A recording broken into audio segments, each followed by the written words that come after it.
Misalkan agama di Indonesia, misalkan ini pikiran saya. Di Indonesia itu negara yang mengaku paling religius, tapi kemakmurannya di bawah, korupsinya tinggi, gitu kan?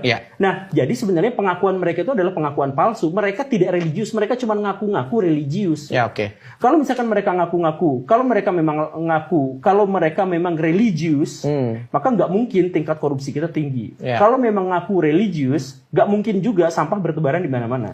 Kalau memang religius, nggak mungkin kita pernah menemukan penipu. Pernah ketemu penipu kan? Saya juga pernah, semua orang di sini pernah menemu penipu. Jadi sebenarnya kita itu mengklaim, menjadikan agama itu sebagai tameng dari kejahatan kita. Bukan kita beragama, tapi kita mengaku kita beragama untuk menutupi kelemahan dan kekurangan kita.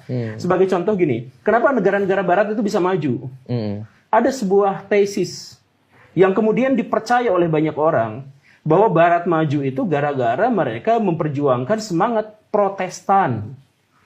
Yang ditulis oleh Weber itu. Jadi semangat-semangat Protestan bahwa kita harus begini, kita harus begitu, kita harus mandiri apa dan sebagainya, membuat orang-orang di sana itu tingkat kapitalismenya tinggi, semangat untuk kemandirian finansialnya tinggi, dan karena itulah mereka akhirnya bisa mencapai kemajuan. Jadi gerakan Protestan itu. Atau misalkan kita lihat orang Jepang, kenapa bisa maju? Karena Bushido. Bushido itu kan tradisi spiritual mereka. Way of life-nya. Way of life mereka. Jadi ketika mereka misalkan maju, ya gara-gara spiritualitas mereka, gitu, religiusitas mereka, gitu. Nah, soal Tuhan yang kemudian berubah, soal apa ya itu soal lain. Tapi mentalitas agama mereka itu dipakai sampai sekarang, sedangkan kita atau negara-negara yang tidak maju, kita mengaku sebagai beragama, tapi sebenarnya kita meninggalkan agama itu. Apa mungkin ini juga asumsi gue ya? Ini pemikiran gue ya nih. Apakah mungkin juga untuk negara-negara tertentu yang belum sampai ke tahap kemakmuran tertentu, paling tidak ada menangnya lah di taatnya gitu.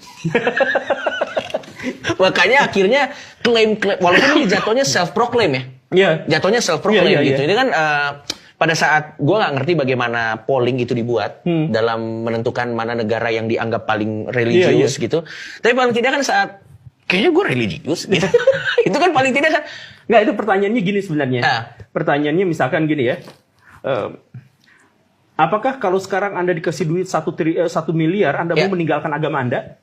Nah, pertanyaannya misalkan kayak gitu. Betul. Jadi ternyata, oh enggak, oh berarti ini religius. Nah gitu. Oh, caranya salah satunya seperti itu. Apakah Anda berani untuk bertentangan dengan kitab suci Anda? Nah, misalkan pertanyaan-pertanyaan yang dan akhirnya berdasarkan angket-angket seperti itu disimpulkanlah bahwa orang-orang yang sangat religius itu ternyata ada di negara-negara yang berkembang dan masih kuncup.